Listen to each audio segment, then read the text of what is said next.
Whoa, you conquered us? Those were my people. The Meroan, the Axum conquered the Meroans. That's you. You conquered us.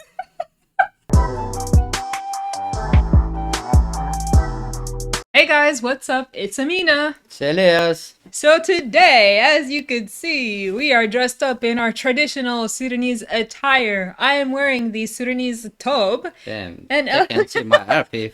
And Elias is wearing a very large jalabia. Not supposed to be that big, okay? Look how big it is. Yeah. These are actually from Sudan too, so you know. It smells like home. Right?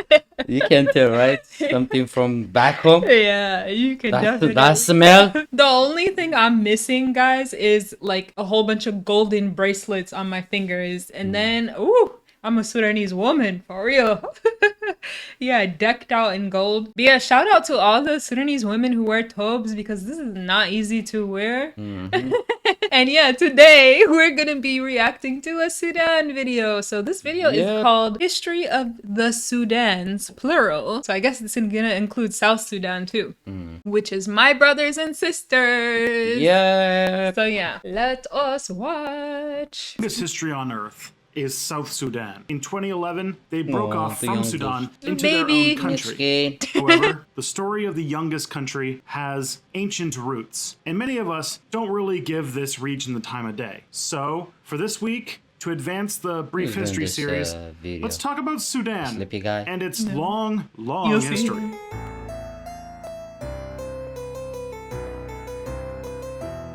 Hi, I'm Tristan. This is Step Back. Be sure to subscribe and the notification to get history every week. Like So let's start I think with a few quick I facts think about the he's country of Egyptian. It's located He in looks northeastern Egyptian. If Africa, he's not, and its my name bad. comes He from looks Arabic, Egyptian. and it actually means the Okay, fun fact. Hold on, let me read this. Fun fact, the name Sudan derives from the Arabic expression Bilad al-Sudan, land of the blacks, by which medieval Arab geographers referred to the settled African countries that began at the southern edge of the Sahara. Facts. In Arabic, Aswad is black. So Sud comes from the word Aswad, which means black, and Al-Sudan means the land of the black people.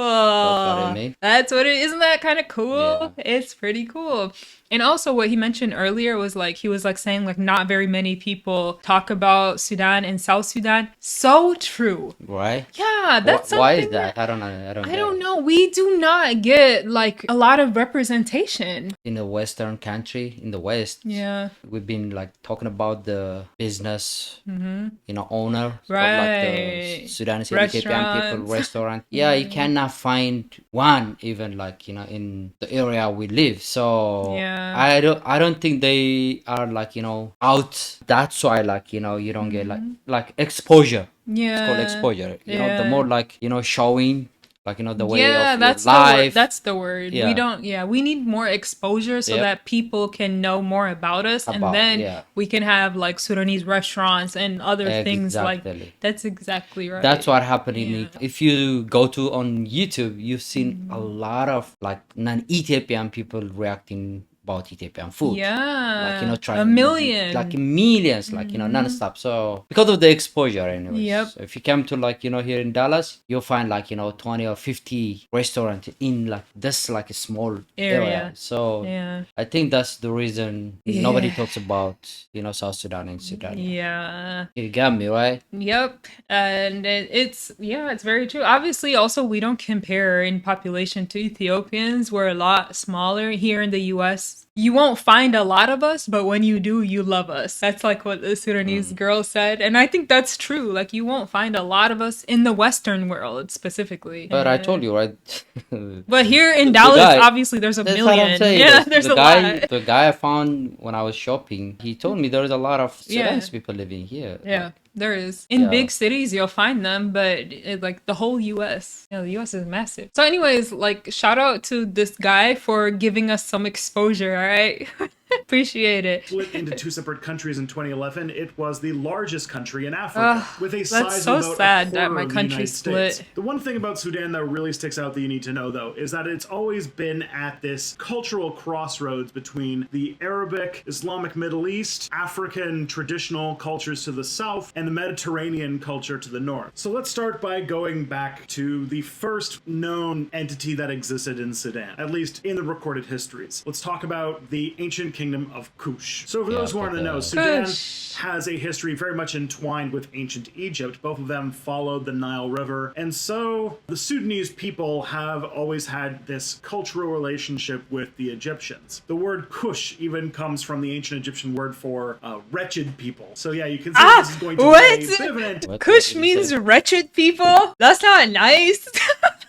All this time, I'm thinking Kush is like a powerful name. It means wretched people. Wait, is that what he said? Because I don't want to misunderstand that. Wretched people. So yeah, you can say this is going to be a bit of an antagonistic relationship. Why? That being said, Sudan did have a influence from ancient Egyptian culture and their language. Also, their religion. Everything is like a lot of the Egyptian gods were actually worshipped in ancient Kush as well. And there was a lot of trade that happened. A lot of the gold that went to Egypt came from the ancient kingdom of Kush, as well as ivory, incense, and a red gem called carnelian. However, the two societies were at arm's length until the Middle Kingdom in Egypt. Around that time, we found that the Egyptians started to build forts around the Nile River, and they had a stronger emphasis in making sure that gold flowed from Kush into Egypt. So it was a lot more of a exploitative Those Egyptians, they were already starting to steal from Sudan. Called the Hyksos conquered the Egyptians. The Kushites were able to reestablish an indigenous monarchy. That is until the rulership of Pharaoh Ahmose I, who is known for reincorporating Kush into the Egyptian kingdom once more. From then on, the Egyptians ruled Kush via a viceroyalty in the region, and the Egyptians maintained the loyalty of the Kushite people by taking the children of prominent chiefs in the region and taking them to the pharaoh's court to serve as pages. Okay, this is a lot about like Egypt and like Kush. This is heavily like Egypt and Egypt I was gonna say and that, Egypt. Like, what is this videos about? Okay, yeah, let's gotta. I guess this. He said it's the history, and it wasn't until the 8th century BCE that the Kushites began to emerge on the world stage as a independent power. Except that now the tables would be turned, and the Kushites were going to expand their influence into Egypt. A Kushite king named Kashta actually. Did you hear that? Mm-hmm. Now the tables are turned, and see that whole 4.5 minutes was about how Egypt did this, Egypt did that, Egypt went into Kush, Egypt did that. Now the tables are turning. That's what Now Kush is getting powerful. Now Kush is about to come and get from Egypt. They don't like that invasion into Upper Egypt and Southern Egypt, and stop bragging from Thebes, one of the major cities in the Egyptian kingdom, for 10 years. His successor Pa actually conquered the Egyptians, and so for a while there was an Egyptian kingdom ruled by a Kushite royal family, which meant that there was, at least for some time, black pharaohs. The last Kushite pharaoh actually there was black pharaohs. Actually, that's like something that I believe too, but if you look at history, and mainstream history will try to make you think that pharaohs are like this color, even like not even Egyptian colored, like this color. But what they're telling us right now, the Egyptians, they're not black. Yeah, they don't even like Cleopatra. Where is she from? I think Nefertiti is the one you're talking about. Nefertiti, I think. Do you know the movie, how it was controversial? Which one? Cleopatra. But no, you which never heard movie? There was a lot of movies made about that. I think the new movies released like this. Oh, I didn't hear about it. Yeah, and they cast, I guess, the black woman. I don't know. Oh, they cast a black woman and then people got mad at that? Yeah. Queen Cleopatra of Egypt was not black. She was Greek because her family, the Ptolemies, all married each other, like brothers and sisters, fathers and daughters kind of marrying each other. There were actually Nubian pharaohs for the 25th dynasty about 700 years prior to Cleopatra. I didn't know that.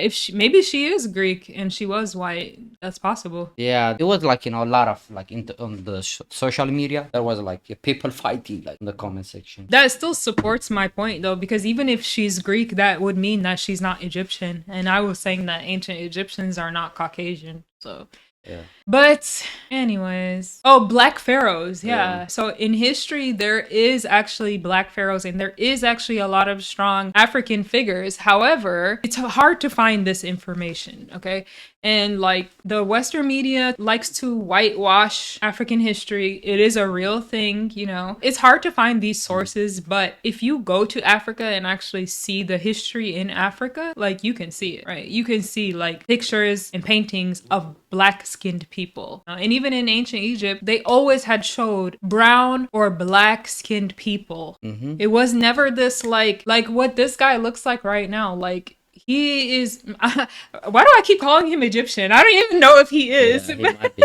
He might be. Like, he might be. He might not be. Yeah, I don't know. But I'm just saying, like, these people who are now Egyptians, they are the result of a lot of different mixture and colonizations over and over and over and over and over. Okay. Yeah, that's a fact. BC. Like, you know, how many times it was not due to any sort of being internal colonized struggle. over and over and over. Thing that leads to the end of do you Egyptian think you're gonna find civilization's like, you know, those... foreign invasion? Yeah, for the the entire same time the people there, Kushites ran Egypt, they were in a cold war with a neighboring Middle Eastern empire called the Assyrians. So in 663, the Assyrians invaded and conquered Egypt. Egypt is very easy to conquer. The Kushites were pushed back into Nubia afterwards, and the Assyrians conquer. That's what he said.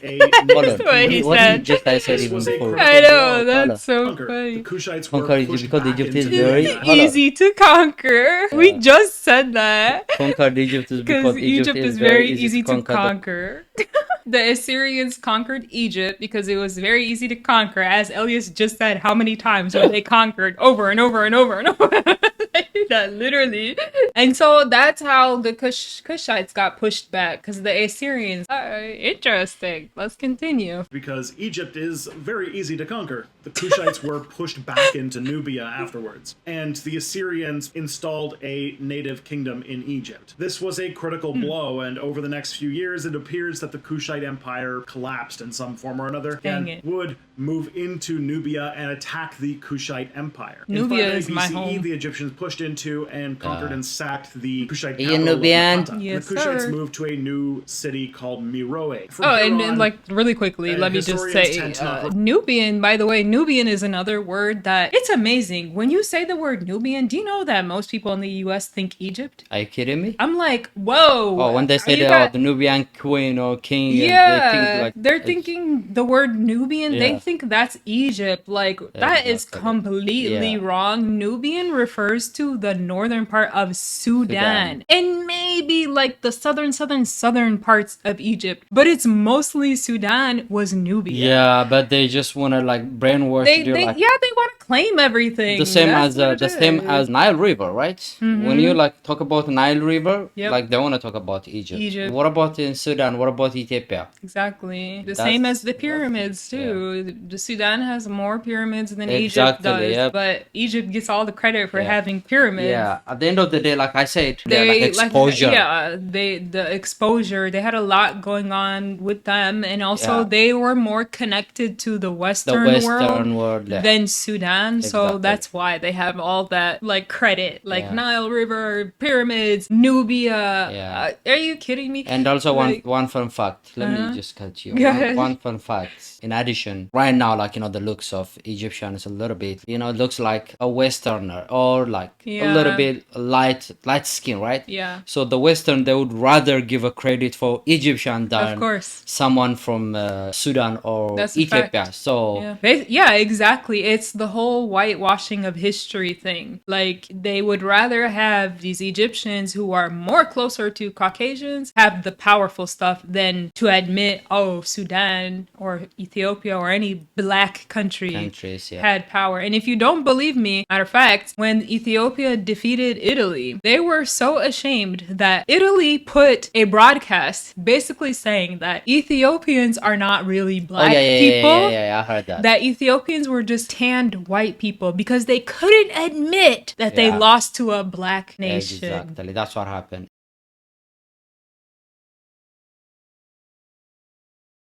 The peoples of Ethiopia, who are predominantly Aryan, are free and independent. The fact that Ethiopia is primarily populated by a people of Caucasian ancestry makes it unique among other African nations. Although dark in complexion, most of the people are Caucasian and are descended from the ancient Hamites and Semites. If it was like, in the opposite, you see like a lot of the Netflix show, Netflix series about Ethiopia. Yeah. There's a lot of story, but they don't want it. Like, exactly. They don't want to show where are all the exactly? Thank you. That's a good point. Netflix. Where are all the videos about how Ethiopia defeated the Italians? Yeah. Where are those videos? There's a million other nonsense videos on Netflix, but they don't want it. You know what I mean? That's. No, that's not gonna happen. Yeah. Yep. Refer to it as the Kushite Empire anymore, now refer to it as Get the off Meroe me. Empire. And they actually flourished a lot in this period. They built these stone markers to document their own history. They built pyramids, very much like in Egypt, cool. albeit a bit smaller, as tombs. Do you know what's sad about these pyramids is that there was some European explorer who came and bombed the top of a lot of Meroe pyramids because pyramids in the past used to have gold in them. So he was looking for gold. So this dude bombed almost like all of our pyramids. Yeah, that's why you see, and the top like, is the missing. top is, like, a lot That's of missing. so annoying. It's not pointy, you know.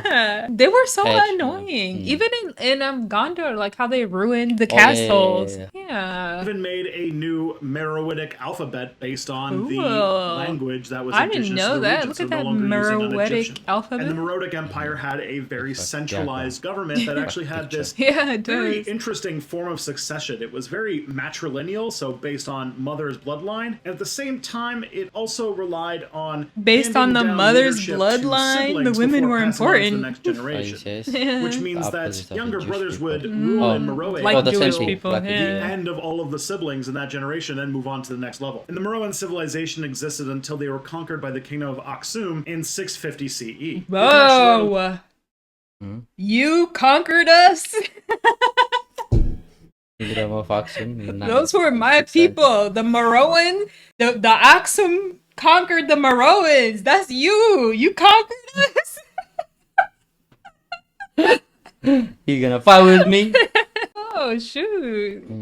In 650. Interesting. About them, if you go to this video here, and it's a brief history of Ethiopia, and the two are very often in conflict with each other. So Aksum, learn about them more in that video. So we fast forward a little bit until we get to the 6th century, and we talk about Christian Nubia. By the 6th century, the region of modern-day Sudan was basically split into 3 kingdoms. They were called the Nobatia, Makuria, and the Alodia. The Alodia being the people living in what would be the region that the old Kushite kingdom was in. The Rashid Caliphate would invade into Egypt, which was ruled by the Byzantine Empire at this point, in 639 CE. They tried to invade into this region, which I'm just going to collectively call Nubia for now, but they were actually repelled by the Nubians. And they're one of the very few kingdoms that managed to fight off the Arab expansion in this period. And it resulted in this extremely The Nubians fought off the Arab expansion. Ceasefire, where there was actually a lot of gift exchange to maintain peace between the Arabs and the Nubians. So Makuria's independence was guaranteed, at least for that period. However, there was a longer-term trend of Arab traders and Arab settlers moving into the region. And over that period, the Makurians invaded Egypt twice. They made a closer dynastic relationship with the Alodians and developed their own culture that was this mix of I did not know roots, none of which this stuff archaeologists about my are calling history. today Yeah, how you gonna know it? However, I did not know longer they none of were this surrounded stuff. by Arabic civilizations, they became more African-centric in their culture. They did maintain a centralized government that had a Byzantine-designed bureaucracy. And in Nubia in this period, Coptic, Greek, and Arabic were all spoken languages. And there was actually a pretty unprecedented status of women in this region that is very uniquely African. But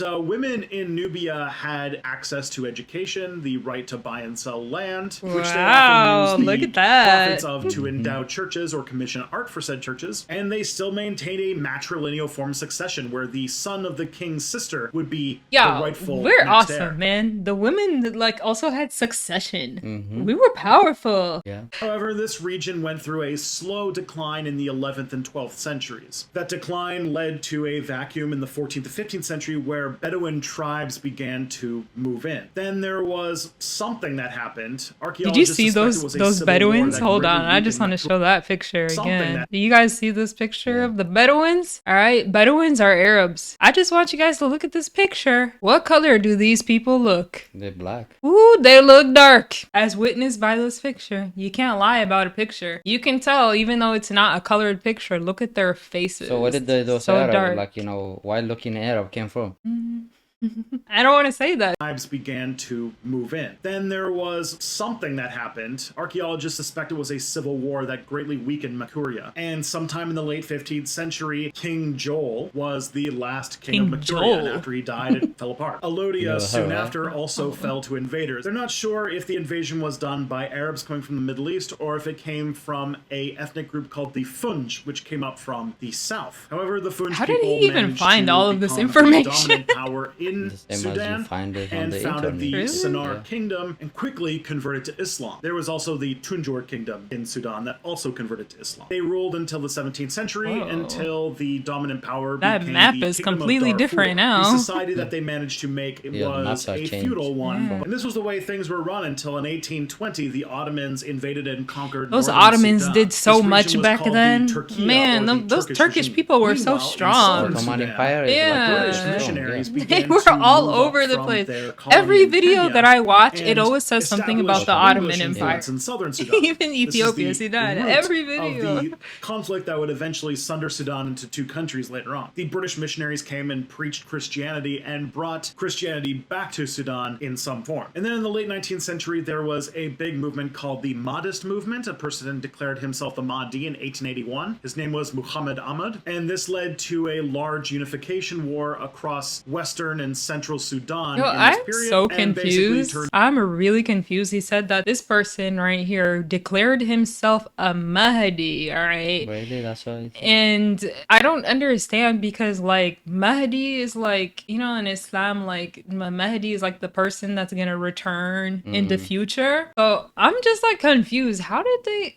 I don't understand this story. People believed that this dude was really the Mahdi. Okay, I'm really confused about that. And the British, the followers of the Mahdi if I'm are not called wrong about Ansars, this, and they Mahdi actually things, still I hold think that title to this day. I even heard notice this I in said the the word time of, Mahdi in a few videos. I should mention that the Mahdi is basically Muhammad the in the Muslim 7th version of the Muslim. Uh-huh. He was prophesying as he saw Mahdi. The Islamic belief is when he is coming back is that is like the end of the world, right? That's how the belief. Yeah. So there were the prophecies like he saw it, so that's gonna happen is in that 7th centuries. The claim about Mahdi, he saw it, but it didn't happen. But I heard that story too, even in the 7th century. Yeah. Okay, I see. And see, he's basically saying it right now. The Mahdi is basically the Muslim version of the Messiah who's gonna come back. A lot. Now, I ain't trying to make this a religion video, so don't be commenting religion stuff, but there's a lot of similarities between Islam and Christianity. Not in detail, but a lot of things are very similar. Yeah, who's supposed to show up before the end of the world. So think about the Islamic second coming. Except exactly, they don't believe in a first coming. So it is the Islamic I wasn't Messiah sure figure. about his name. In Judaism, you also have a Messiah figure that shows up at the end. Oh, Judaism has it too. They have a Messiah that's going to come back. That's funny. He's not coming back. Oh, he said that shows up at the end.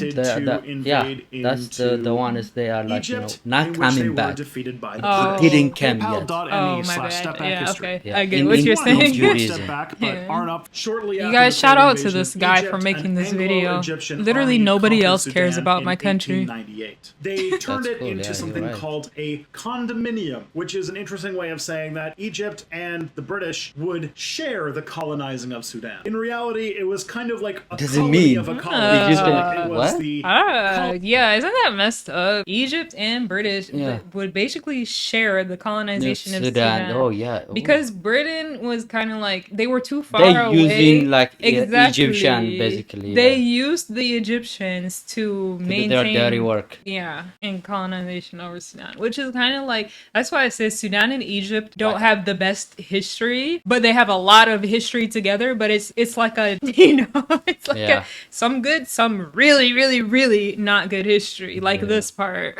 Yeah. Of Egypt, which was in turn a colony of Britain. And in this part, you also see the division that would lead to the breakup of Sudan. North and South Sudan were treated as completely different regions under the British Empire. The northern region given more rulership under the Egyptians, much more Arabic, much more Muslim. The South being much more ruled by the British, much more English, much more Christian. That being said... and that's actually something that's, well, obviously South Sudan split, but before it split, that was something that was still very much so true. In Sudan, the more northern you go, those people are more phonetically like me and lighter than me too. Yeah, and then talking about the looks of the people, and as well as the culture too, and Muslims. And then the more south that you go, you have like darker skinned people, like current day South Sudanese people, but back then they were just South Sudan. That's really confusing to say, but you know what I mean. And they were Christian. So Sudan was very unique at that time because it had a pretty large like religious split. You know, it had a large South Sudanese Christian population with the northern Muslim population. Obviously, a lot of problems happened and the South had to split. It's very, very sad. A lot of this stuff was political, and like the people, we are sad that South Sudan split, you know? It's not like we're not happy about that. And we would wish to be reunited with our brothers and sisters in South Sudan. Like both of our countries are doing much worse now, and it sucks. Yeah, it is. That's a sad part. Yeah. In 1943, the British decided that they were going to push northern Sudan into the movement towards self-government. When southern Sudan got angry about that in 1946, they decided to change course and decide to wrap all of Sudan into one movement. However, the southern Sudanese felt very much not welcome in the new government. While those but isn't that what I just said? I said the government did a lot of BS to the southern Sudanese people. It's not fair. It was predominantly Muslim. In 1953, Sudan agreed to self-government. Like, I get why they wanted to split. It makes sense. And in 1956, it declared independence, with the U.S. being the first country to recognize them. And even before... The U.S. is so messy. Look at the U.S. The first country to acknowledge South Sudan split. But, messy.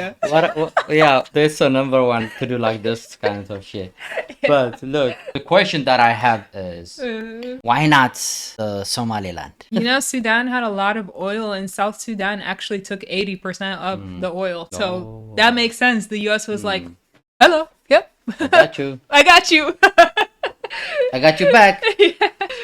Of Sudan. In 1955, there was already the outbreak of the first Sudanese civil war, and during the war, many northern Sudanese bureaucrats, leaders, teachers, things like that, who were living in the south were massacred. This chaos then led to a military coup by Ibrahim Aboud. It was meant to be temporary, but he never turned over the government to civilian rule. Always. Literally, we just had this problem. It was meant to be temporary, but they don't want to freaking leave. These are the African leaders' problems. They never want to leave. But they got the chair. Agreements about what exactly the internal structure of Sudan was going to look like, especially when it came to the law, when it came to using the Sharia legal code, the Islamic legal code. More on that in this video. And there was as well issues about what was going to go into the constitution and tons of ethnic dissidents. The government that ruled Sudan saw itself as a Arabic Muslim state, in which they had a big Christian minority that was not a fan of That's what I said earlier. The disagreements led to a second coup in 1969, led by Ghaffar Nimri, Colonel Ghaffar Nimri. His government outlawed political parties and banished parliament. And actually, in 1971, there was actually a brief communist coup. Didn't even last a year. However, in the 1970s, there was a reprieve in the civil war that was going on. Sudan became more Western, and it took the black pill of the IMF restructuring fund. And also with that wonderful new open market, tons and tons tons and tons of small arms fled into the country. So Sudan became the #1 place for you to sell your small arms, which meant that the United States, Soviet Union, and all sorts of other arms dealers were making a killing, selling killing, which, wouldn't you know it, led to a second civil war breaking out in 1987. So the U.S. is the reason, the U.S. and the people selling those small arms are the reason why there was the second civil war happened. Southern Sudanese people. He literally said, which led to the second breakout. More violence with something called the That's why I said Darfur messy. Rebellion, basically trying to find some sort of secession for themselves. I think Darfur was trying to vie for independence, either that or more autonomy. At the end of that conflict, both the government and the Darfur rebels were accused of atrocities, although the government definitely gets way more blame for atrocities than the Darfur Rebellion. There was even many allegations of Arabic militias entering the region and committing acts of ethnic cleansing. You might remember in the 2000s hearing about what we need to do. Crazy. To ruin your country by doing something like ethnic cleansing when diversity is what makes a country so beautiful. That's true, yeah. And I understand why Southern Sudanese people wanted to split. That makes sense to me. They had very good reasons to. To split? Yeah. Think about Darfur. That's bad, really bad. It resulted in a 2005 declaration of peace in which the southern part of Sudan would be allowed a form of autonomy for 6 years until they could decide on whether or not they were going to leave and break off into their own country.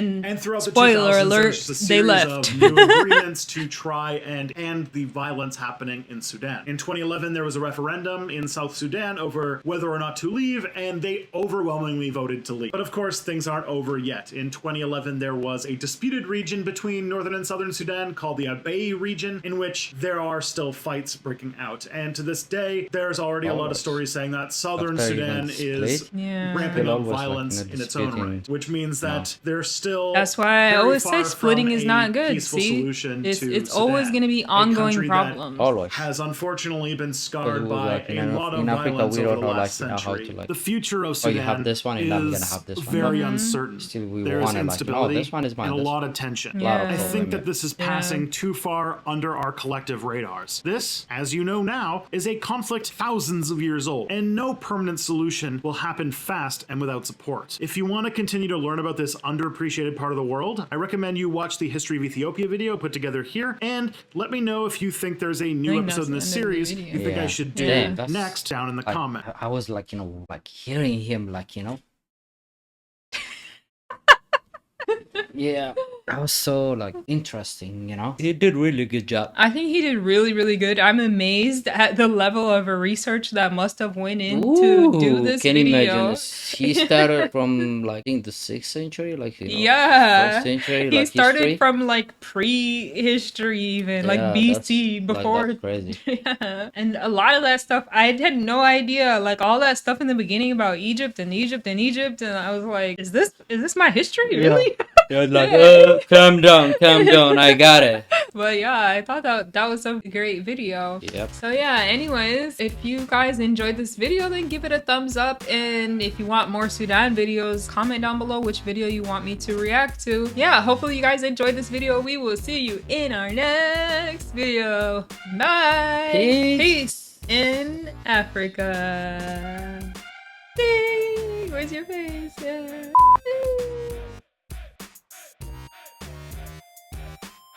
You look like a ghost floating in the background. Oh my god, that's scary! Oh my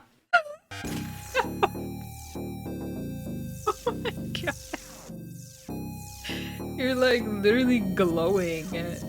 Oh my gosh.